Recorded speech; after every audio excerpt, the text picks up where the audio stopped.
Hello everyone, once again welcome back. In this video I will talk about a very important question. ये 90% examination question में paper में ज़रूर पूछा जाता है.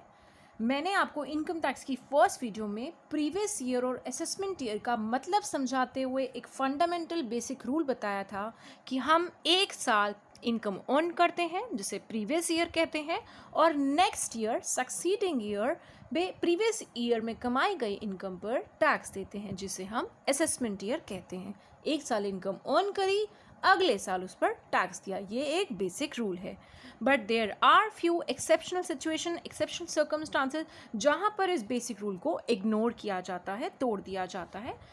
सो आपसे एग्जाम में ये पूछा जा सकता है when the previous year income is assessed in the previous year itself. ऐसी कौन सी सिचुएशन है जब प्रीवियस ईयर में कमाई गई इनकम पर उसी साल सेम प्रीवियस ईयर इटसेल्फ में ही टैक्स दिया जाता है, पे किया जाता है, उसे एसेस किया जा सकता है. दूसरी भाषा में कहें, in other words, income is taxed in the same year in which it is earned.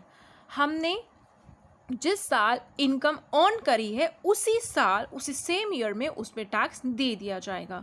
This means assessment year is same as previous year. Assessment year ही प्रीवियस ईयर है, प्रीवियस ईयर ही असेसमेंट ईयर है. ऐसी कौन सी situation है? तो आपको क्या आंसर देना है? There are basically 5 situation. Number one is income of a person leaving India. Section 17. If it appears to the assessing officer means whom? Income tax officer. If it appears to the assessing officer that any individual may leave India during the previous year, अगर income tax officer को लगता है कि कोई individual India छोड़कर जाने वाला है प्रीवियस ईयर में ही और ऐसे पर्सन की वापस आने की कोई इंटेंशन, इंडिया वापस आने की कोई इंटेंशन नहीं दिख रही है, तो अगर ये दोनों कंडीशन सेटिस्फाई होती हैं देन उस केस में हमारे असेसिंग ऑफिसर की डिस्क्रिप्शन पर कि अगर उसे लगता है तो उस पर्सन की इनकम पर उसी साल ही टैक्स लगा दिया जाएगा, उसकी इनकम को उसी साल टैक्स के लिए चार्ज कर दिया जाएगा अगले साल तक वेट करने की बजाय. So this was the first case and it is section 174 not 17. Then income of bodies form for short duration. हम बात कर रहे हैं ऐसी बॉडीज़, ऐसी ऑर्गेनाइजेशंस, ऐसी यूनिट्स की जिन्हें हमने छोटे समय के लिए, छोटे टाइम पीरियड के लिए किसी पर्पस के लिए बनाया है. जैसे फ्लाईओवर बनाना, रोड का कंस्ट्रक्शन करना, किसी पर्टिकुलर इवेंट होने वाला है उसकी इवेंट मैनेजमेंट बनना, जैसे कि सपोज़ कोई गेम्स ऑर्गेनाइज होने वाले हैं इंडिया में.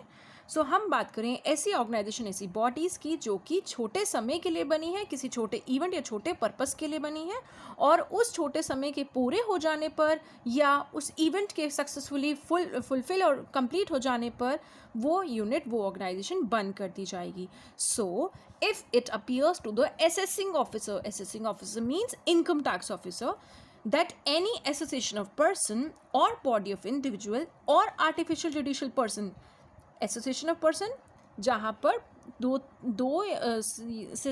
से ज़्यादा लोग मिलकर एक एसोसिएशन बनाते हैं but they do not get themselves registered as partnership under partnership act 1932 but they are sharing profits, तो उन्हें एसोसिएशन ऑफ पर्सन कहते हैं. बॉडी ऑफ इंडिविजुअल में सेम कॉम्बिनेशन है बट फ़र्क सिर्फ इतना है, यहाँ पर सिर्फ पर्सन नहीं होते हैं, सॉरी इसमें पर्सन है बट बॉडी ऑफ इंडिविजुअल्स में ओनली इंडिविजुअल्स होते हैं.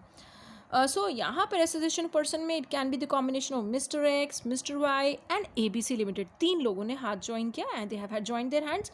बट बॉडी ऑफ इंडिविजुअल में only mister X, mister Y, mister Z, मतलब यू नो ओनली इंडिविजुअल्स.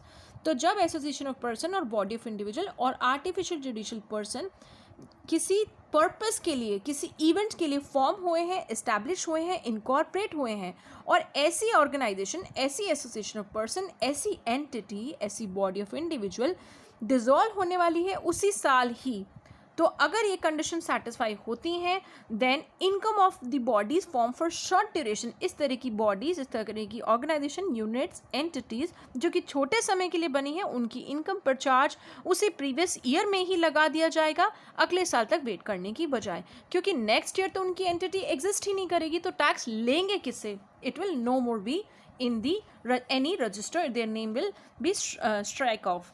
सो अगर कोई किसी का वजूद ही नहीं बचा तो टैक्स लिया किससे जाएगा, इसीलिए उसी साल उससे उस पर टैक्स ले लिया जाएगा जिस साल वो बंद होने वाली है। देन हम बात करते हैं person likely to transfer the property to avoid the tax. If it appears to the assessing officer, अगर इनकम टैक्स ऑफिसर को लगता है किसी करंट असेसमेंट ईयर में कोई पर्सन अपनी प्रॉपर्टी को बेचने वाला है, किसी और को ट्रांसफ़र करने वाला है, या किसी भी तरीके से डिस्पोज ऑफ करने वाला है, अपनी एसेट से किसी भी तरीके से जुदा होने वाला, पार्ट होने वाला है, तो अगर ऐसी इंटेंशन, उसकी सेल, उसकी ट्रांसफ़र, उसकी डिस्पोज ऑफ करने की इंटेंशन इनकम टैक्स ऑफिसर को पता चल जाती है, और इंटेंशन के पीछे पर्पस यही है कि वो किसी तरह से उससे निकलने वाली इनकम पर, जो कि उससे ओरिजिनेट हो सकती है इनकम, उस पर उसे टैक्स ना देना पड़े, तो उसने वो टाइम आने से पहले ही अपनी प्रॉपर्टी, फॉर एग्जांपल अपनी वाइफ को ट्रांसफ़र कर दी। जैसे कि सपोज उसकी वाइफ की अगर कोई और अदर सोर्स ऑफ इनकम नहीं है, तो he was willing to save tax, he was willing to avoid tax, so what did he do? He transferred the property in advance to his wife's name. So if assessing officer gets the notice of such intention, then in that case assessing officer will charge the income arising from such property in the same previous year itself, उसी साल ही उस property से निकलने वाली income पर उसी साल ही उसी एसएससी की इनकम में टैक्स लगा दिया जाएगा जिस साल वो उसने ट्रांसफ़र करने की इंटेंशन बनाई थी। Then the next one is income from shipping business of non resident, जो इंडिया के रहने वाले नहीं हैं but they are involve in shipping business. Shipping business का मतलब है कि वो सामान को, गुड्स को, लोगों को एक जगह से दूसरी जगह शिप के माध्यम से लाने ले जाने का काम करते हैं, और एसएससी जो है वो नॉन रेजिडेंट है, और ये जो शिप जो है ये पैसेंजर्स, लाइव स्टॉक मतलब एनिमल्स, मेल मतलब डॉक्यूमेंट्स, गुड्स को शिप करता है इंडिया के पोर्ट पर। तो ऐसे बिजनेस, शिपिंग बिजनेस जो कि नॉन रेजिडेंट है और जो कि इन चीज़ों के शिपमेंट में इन्वॉल्व हैं, तो ऐसे अबव केसेस में हम ये मानते हैं 7.5% ऑफ द अमाउंट पेड और payable on account of such carriage to the non resident shall be deemed to be the income accruing in India to the non resident. हम ये मानते हैं कि जो इस शिप वाले पर्सन ने, ओनर ने, जो भी सामान को लाने ले जाने में जो भी कमाई करी है, कैरेज इनकम अर्न करी है, उसका 7.5%, 7.5% उसने इंडिया से कमाया है, इंडिया की धरती से उसने अर्न किया है। तो अगर कोई इनकम इंडिया से ओरिजिनेट हो रही है तो हमारी इंडियन गवर्नमेंट ऐसे शिप को, ऐसे नॉन रेजिडेंट पर्सन को स्पेयर नहीं करेगी, they will definitely charge tax. So इस 7.5% को माना जाएगा, उसके पूरे कैरेज इनकम का ओनली 7.5% माना जाएगा कि इंडिया की लैंड से ओरिजिनेट हुआ है, deem to be accruing from India.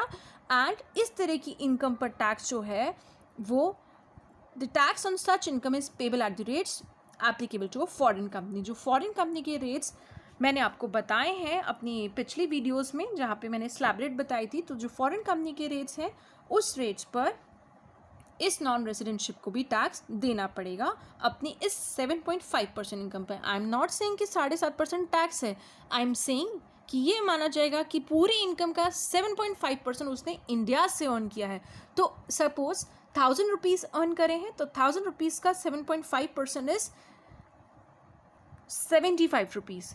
उस 75 रुपीज़ के ऊपर फॉरेन कंपनी के जो टैक्सेबल रेट है उसके रेट पर हम इस नॉन रेजिडेंटशिप से टैक्स ले लेंगे। तो अगर ये कंडीशन सेटिस्फाई होती हैं तो हमारी इस नॉन रेजिडेंटशिप को इंडिया के पोर्ट से एग्जिट करने से पहले, छोड़ के जाने से, डिपार्ट होने से पहले ही उसको टैक्स देकर ही जाना होगा। उसके केस में भी हम असेसमेंट ईयर आने का या अगले साल आने का वेट नहीं कर सकते। So this was the fourth case. Now let's talk about the fifth case.